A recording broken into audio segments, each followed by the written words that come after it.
జాతీయవాద జర్నలిజానికి అసలైన వేదిక నేషనలిస్ట్ హబ్ ని సబ్స్క్రైబ్ చేసుకోండి. నోటిఫికేషన్స్ కోసం బెల్ ఐకాన్ పై క్లిక్ చేయండి. పాకిస్తాన్కి సంబంధించిన డెవలప్మెంట్స్, పాకిస్తాన్లో ఎన్నికల ఫలితాలు వచ్చాయి, ఎన్నికలు జరిగాయి, ఫలితాలు 9th రోజు రావాలి. కానీ ఇప్పటికీ ఇంకా పూర్తిగా క్లారిటీ అయితే రావట్లేదు. ఎవరికి వాళ్ళు క్లెయిమ్ చేసుకుంటున్నారు.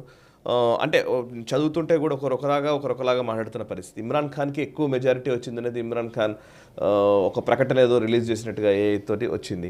అండ్ నవాజ్ షరీఫ్ ఏమో వాళ్ళు మాకే గవర్నమెంట్ వచ్చిందని. అండ్ ఇంకొకటి నవాజ్ షరీఫ్ పార్టీ కావచ్చు, అటు పీపీపీ కావచ్చు, కలిసి ఒక కోalition గవర్నమెంట్ ఫామ్ చేస్తున్నారనే ఒక వార్త కనబడుతోంది. సో పాకిస్తాన్ అక్కడ ఏది జరిగినా జోక్గానే కనబడుతుంది. మనం ఇప్పటికీ జోక్ అనబట్టి 2 సంవత్సరాల నుంచి అంటూనే ఉన్నాం గ్లోబల్ రౌండప్లో. ఈ ఎన్నికలు కూడా జోక్గానే మారిపోయాయనిపిస్తుంది. అండ్ ఇమ్రాన్ ఖాన్కి విపరీతమైన మద్దతు రావడం దేనికి సంకేతం? అండ్ ఇప్పుడు ఎగ్జిస్టింగ్ ఒక గవర్నమెంట్ పట్ల వ్యతిరేకత ఉండడమా, లేకపోతే ఇమ్రాన్ ఖాన్ ప్రొవోక్ చేసిన విధానం అంతా సీరియస్గా పనిచేసింది అనుకోవాలా?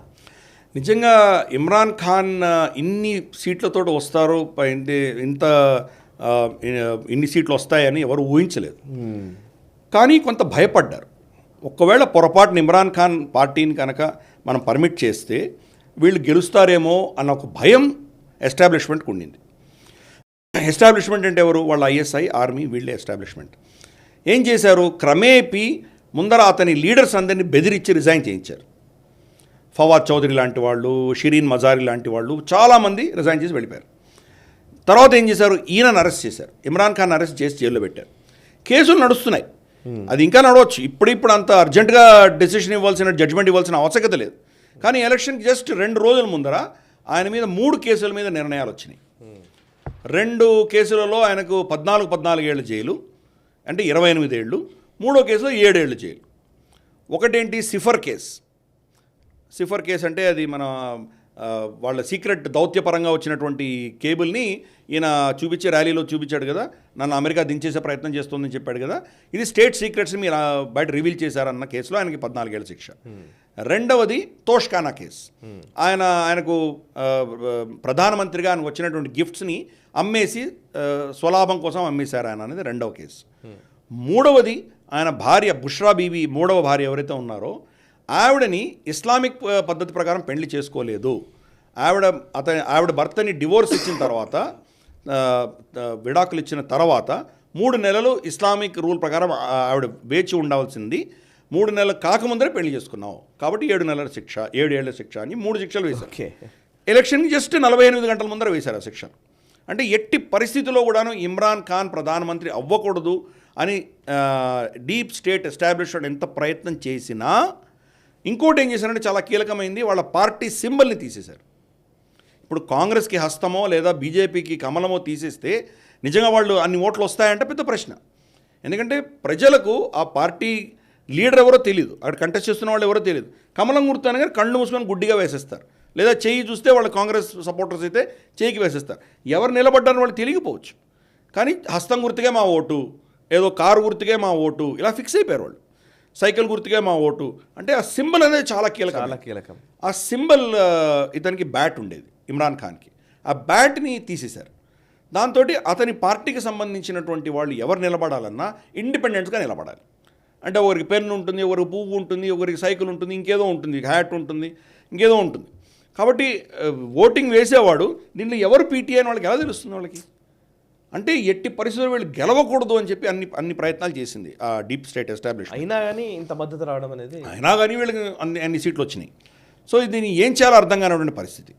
సరే, ఆయన ఇండిపెండెన్స్ కాబట్టి సింగిల్ లార్జెస్ట్ పార్టీ కాదు. అంటే పీటీఐ సపోర్ట్ చేసినటువంటి వ్యక్తులు ఎక్కువ సీట్లు వచ్చినాయి వాళ్ళకి. 91, 92 ఇప్పటికున్నాయి ప్రస్తుతానికి వాళ్ళకి వచ్చిన సీట్లు. 134 సీట్లు ఎవరికి వస్తే, 133, 34 సీట్లు ఎవరికి వస్తే వాళ్ళు గవర్నమెంట్ ఫామ్ చేయగలరు. దాని తర్వాత నవాజ్ షరీఫ్ పార్టీ, పిఎంఎల్ఎన్ ఏదైతే ఉందో, నవాజ్ షరీఫ్ పార్టీకి రమారమి 71, 72 సీట్లు వచ్చినాయి. 20 సీట్లు పీటీఐ కంటే తక్కువ వచ్చినాయి. కానీ నవాజ్ షరీఫ్ కూడా ఏం చెప్తున్నారు? సింగిల్ లార్జెస్ట్ పార్టీ మేమే అంటున్నారు. ఆయన టెక్నికల్గా అది కరెక్టే కదా, ఎందుకంటే ఇమ్రాన్ ఖాన్ పార్టీ లేదు కదా అక్కడ, అందరూ ఇండిపెండెంట్గా కంటెస్ట్ చేశారు కదా. కాబట్టి నేను మా పార్టీకే ఎక్కువ సీట్లు వచ్చినాయని చెప్పడంలో అది కూడా తప్పులేదు. ఇమ్రాన్ ఖాన్ మేమే గెలిచాము, మాకే ఎక్కువ సీట్స్ వచ్చాయని చెప్పడం కూడా తప్పులేదు. రెండూ కరెక్టే. అటువంటి ఒక జోక్ పరిస్థితే ఉన్నది అక్కడ. మనం పాకిస్తాన్ జోక్ అంటున్నాం, దేశం నిజంగా జోక్ ఉన్నటువంటి పరిస్థితి. ఇమ్రాన్ ఖాన్కి అన్ని సీట్లు వచ్చినా ఇమ్రాన్ ఖాన్ దాన్ని రేపు ప్రభుత్వం ఏర్పాటు చేయలేనటువంటి పరిస్థితి.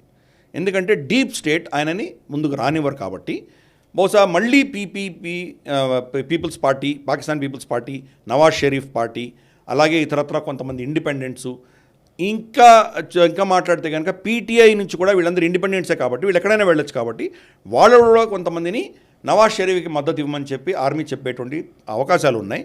మళ్ళీ నవాజ్ షరీఫే అక్కడ ప్రధానమంత్రి అవ్వబోతున్నారు. దాంతో ఏమవుతుందంటే ఒక వీక్ ప్రధానమంత్రి ఉండబోతున్నారు. బలం ఉండదు, ఆయనకు మెజారిటీ ఉండదు కాబట్టి మళ్ళీ అదే మెజారిటీని అంతా ఆర్మీయే ఇస్తుంది కాబట్టి మళ్ళీ ఆర్మీ చెప్పు చేతుల్లో ఉండవలసినటువంటి ప్రభుత్వమే రాబోతున్నది. ఇప్పుడు ఎవరైనా ప్రశ్నిస్తే కనుక చాలా ఫ్రీ అండ్ ఫెయిర్గా జరిగే ఎలక్షన్స్ చూడండి, పీటీఐకే ఎక్కువ వచ్చాయని చెప్పేవాడు. మరి వాళ్ళు బ్యాట్ సింబల్ తీశారు కదంటే నేనేం చేయలేదండి, కోర్టులు నిర్ణయించే, ఎలక్షన్ కమిషన్ నిర్ణయించింది, నా చేతిలో ఏముంది అంటాడు అసిమ్ముని. సో ఒక విధమైనటువంటి ప్రపంచాన్ని పిచ్చివాళ్ళు చేసేటువంటి ప్రయత్నం ఇది, అంతకంటే ఇంకేం లేదు. అంటే మేము చాలా పారదర్శకంగా చేశామని చెబుతూనే ఇమ్రాన్ ఖాన్ని ప్రధానమంత్రి కాకుండా ఆపే ప్రయత్నం అంతా చేస్తున్నారు. కానీ ఇప్పుడు ఇమ్రాన్ ఖాన్ ప్రధానమంత్రి చేయకపోతే ఆ సమాజం ఆల్రెడీ చీలిపోయి ఉంది, ఆర్మీలో చీలికలు ఉన్నాయి. ఆయనకు రమారమి 6-7 నెలలు పట్టింది అసీం మునీర్కి ఇమ్రాన్ ఖాన్ని సమర్థిస్తున్నటువంటి కమాండర్లందరినీ బర్తరఫ్ చేసి వాళ్ళని డిస్మిస్ చేయడానికి అంతకాలం పట్టింది ఆయనకి. కానీ లోవర్ క్యాడర్ సోల్జర్స్ని, సైనికుల్ని ఎట్లా తీసేయగలడు ఆయన? సమాజంలో చీలికుంది. ఇప్పుడు కూడా తన అసీం మునీర్ని సమర్థిస్తున్నటువంటి ఆఫీసర్ల భార్యలు, కుటుంబం కూడా ఇమ్రాన్ ఖాన్ని సపోర్ట్ చేస్తున్నారు. సో సమాజంలో ఇంత చీలిక ఉన్నప్పుడు ఎలా తట్టుకోగలరు? 1970లో ఎన్నికలో మనకు అవామీ లీగ్, ఇప్పుడున్నటువంటి బంగ్లాదేశ్ షేక్ హసీనా వాళ్ళ తండ్రి ముజిబుర్ రెహమాన్ పార్టీ మెజారిటీ గెలిచింది అప్పుడు 1970లో. దాన్ని పంజాబీ పాకిస్తానీ నేతలు దాన్ని తిరస్కరించారు, అతనికి సత్తా ఇవ్వకుండా ఆపారు. ఇప్పుడు అటువంటి ప్రయత్నమే జరుగుతున్నది. ఇమ్రాన్ ఖాన్ పార్టీకి ఎక్కువ సీట్లు వచ్చినా అతను ప్రభుత్వం ఏర్పాటు చేయలేకుండా ఆపుతున్నారు. మరి 71లో ఆ దేశం విడిపోయింది, బంగ్లాదేశ్ ఫామ్ అయింది. మరి ఇప్పుడేమైనా 2024-25లో దేశం మళ్ళీ చీలిపోయేటువంటి పరిస్థితులు వస్తాయా? చరిత్ర చూస్తే అటువంటి ఆలోచన మనకు వస్తున్నది. మరి అటువంటి పరిస్థితి వస్తుందా తెలియదు మనకి. కానీ దీంట్లో కొన్ని సర్ప్రైజింగ్ ఓట్స్ కూడా వచ్చినాయి. ఎగ్జాక్ట్లీ. హఫీజ్ సయీద్ యొక్క కుమారుడికి 2000 ఓట్లు మాత్రమే వచ్చినాయి. అతని ప్రత్యర్థికి 116,000 ఓట్లు వచ్చినాయి. అంటే కంప్లీట్గా 100 కంటే తక్కువ వచ్చి అసలు కంప్లీట్గా తిరస్కరించారు వాళ్ళని.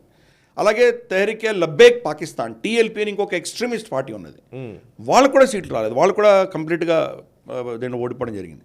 మౌలానా ఫజ్లుర్ రెహమాన్, అతను ఖైబర్ పఖ్తూన్ఖ్వాలో చాలా పెద్ద నేత.